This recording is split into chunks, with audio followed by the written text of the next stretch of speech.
Talk.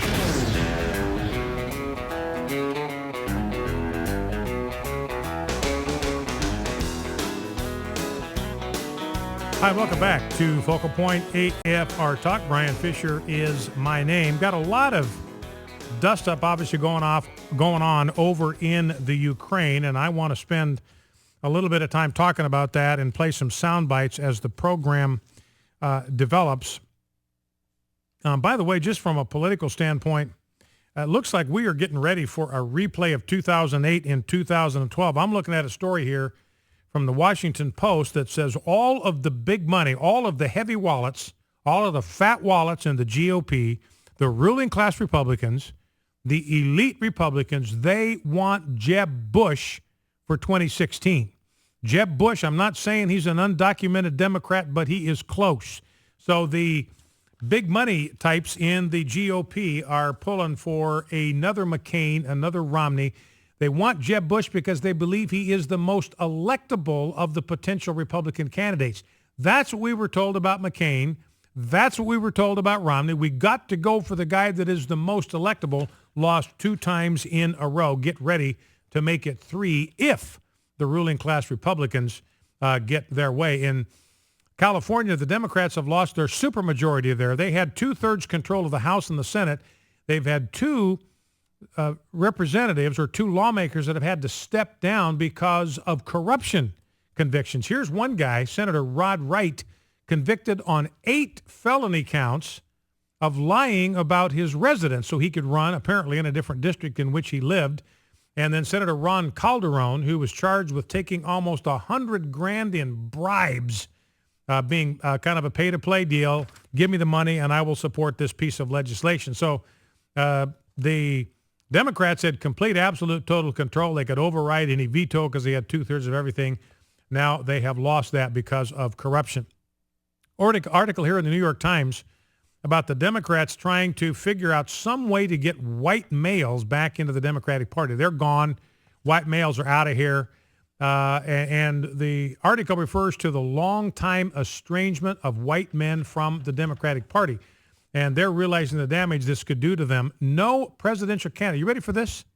No presidential candidate has won a majority of white men. No Democratic presidential candidate has won a majority of white men since Lyndon B. Johnson in 1964. That is 50 years ago.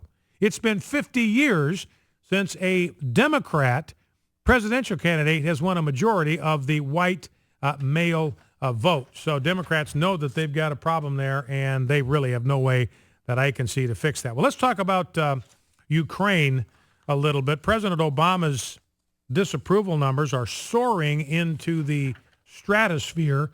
Gallup released its latest three-day poll on Saturday. President Obama's disapproval numbers now are up to 56%. His approval is down to 40%, so he is approaching some historic numbers there. You know, one of the things we've talked about is that the day is going to come when there's going to be a clampdown on the banks. Dan Seeley has been talking about this for some time, that the banks will limit withdrawals in a time of emergency. Well, you can see that happening in the Ukraine. Ukraine right now, their largest bank is limiting cash withdrawals right now to $100 a day because of this dust up with Russia. So it's your money. It's got your name on it. The name is in your account. It's your money, and the bank is saying you can't have more than $100 a day. So they're trying to prevent a run on the banks. If we hit a economic crisis, like I believe certainly we are headed for, the same thing very liable to happen here.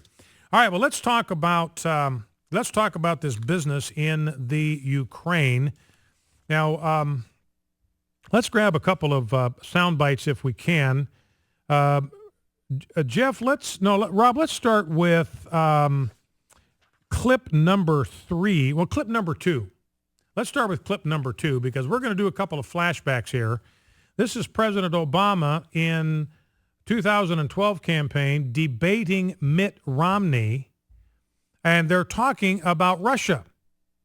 And Mitt Romney was warning people on the campaign trail, look, do not think that we are finished with the threat that could come from the country of Russia. And here is what Barack Obama said in 2012, snide, derisive, snarky, and mocking. Let's listen. When you were asked what's the biggest geopolitical threat facing America, you said Russia. Not Al-Qaeda, you said Russia. In the 1980s are now calling to ask for their foreign policy back because the Cold War has been over for 20 years. Russia, I indicated, is a geopolitical foe. Not a, Number one. Excuse me. It's a geopolitical foe. And I said in the same paragraph, I said, and Iran is the greatest national security threat we face. Russia does continue to battle us in the UN time and time again. I have clear eyes on this. I'm not going to wear rose-colored glasses when it comes to Russia or Mr. Putin. So Barack Obama saying, Mitt, you are so yesterday. You are so 80s. You ought to be wearing bell-bottoms and leisure suits. You are so out of touch. You're in the dark ages. You're an anachronism. You're out of touch. You're out of date. We've got nothing to worry about in dealing with Russia. Now they are the primary geopolitical threat on the planet. Now, you know who called this in 2008, and talk about somebody who was mocked and derided and snarked at. It was Sarah Palin who said this. Listen, this is back in 2008. And she was called stupid for saying this. She was called insipid for saying this. Well, who looks stupid now? Mark his words, it will happen, that there were at least 4 or 5 scenarios that would place our country at risk in an Obama administration. After the Russian army invaded the nation of Georgia, Senator Obama's reaction was one of indecision and moral equivalence, the kind of response that would only encourage Russia's Putin to invade Ukraine next. That's crisis scenario number 4. All right, there's Sarah Palin, 2008. The direction that if we're going to go if Obama gets elected president with his weakness, and remember, weakness invites aggression. That's the lesson from history. If you project weakness, you invite aggression. Obama has projected weakness, and now he has invaded Ukraine just as Sarah Palin predicted 6 years ago. And when she did that, she was called stupid and insipid. Well, who is laughing now? Now, President Obama futilely casting about, this is clip number 4, futilely casting about for some kind of coherent response here to this major international crisis. And here's what he says about this invasion of the Ukraine, clip 4. It would represent a profound interference in matters that must be determined by the Ukrainian people. It would be a clear violation of Russia's commitment to respect the independence and sovereignty and borders of Ukraine and of international laws. And just days after the world came to Russia for the Olympic Games, it would invite the condemnation of nations around the world. And indeed, the United States will stand with the international community in affirming that there will be costs for any military intervention in Ukraine. Uses the word cost. So President Obama threatening Russia with costs. He uses the word costs to try to frighten Putin into submission. But what's going to happen if Putin ignores him?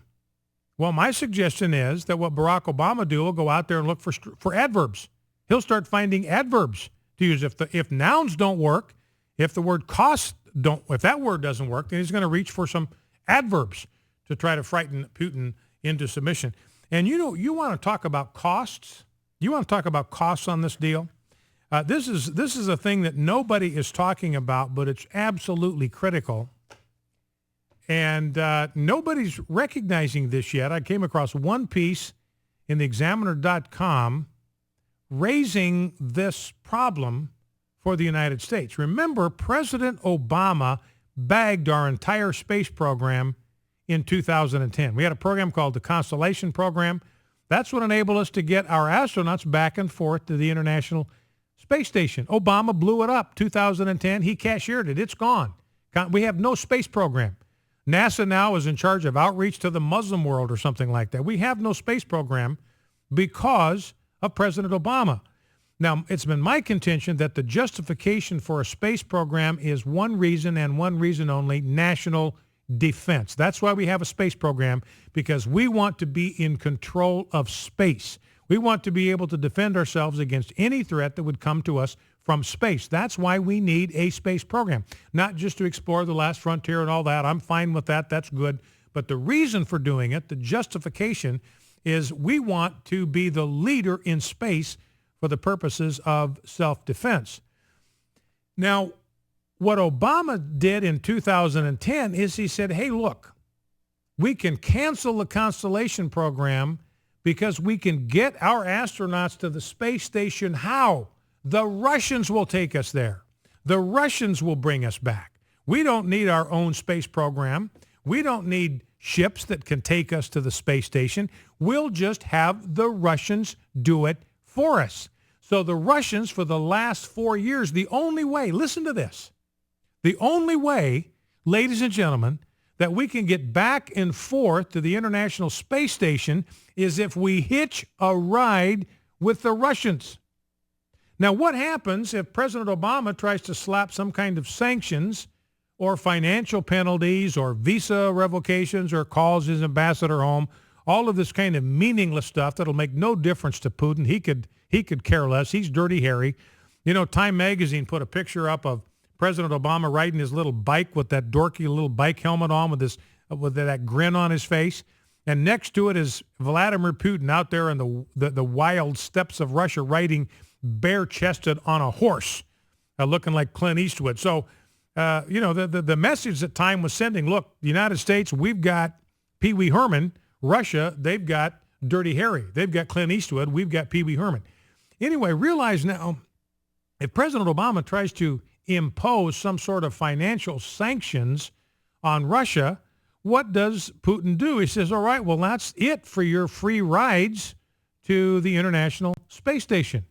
So what happens then is that Russia, in essence, will be in control. They will simply take over the International Space Station without having to fire a shot. And I will flat out guarantee you that Putin is thinking about that. I flat out guarantee you that it is on the table for him, and we'll be shut out of space. We will be locked out. And remember, President Obama shut down that whole program, so we've really got no way to respond and deal with that. So that's what we're dealing with that crisis with the Ukraine. Now, I'd be glad to take your phone calls on what you think we ought to do over there. As I mentioned at the top, I don't think that military intervention is called for from the United States. You know, I feel personally that we should reserve the use of the military for threats, direct threats to our national sovereignty and to our security. That's why I think one of the things we could do is rebuild that missile defense system in Poland and Czechoslovakia that Barack Obama dismantled when he became president in 2009. Took them all down. We need to put those things back up because that's a way to intercept Russian rockets before they get launched. Focal Point AFR Talk, back in 2.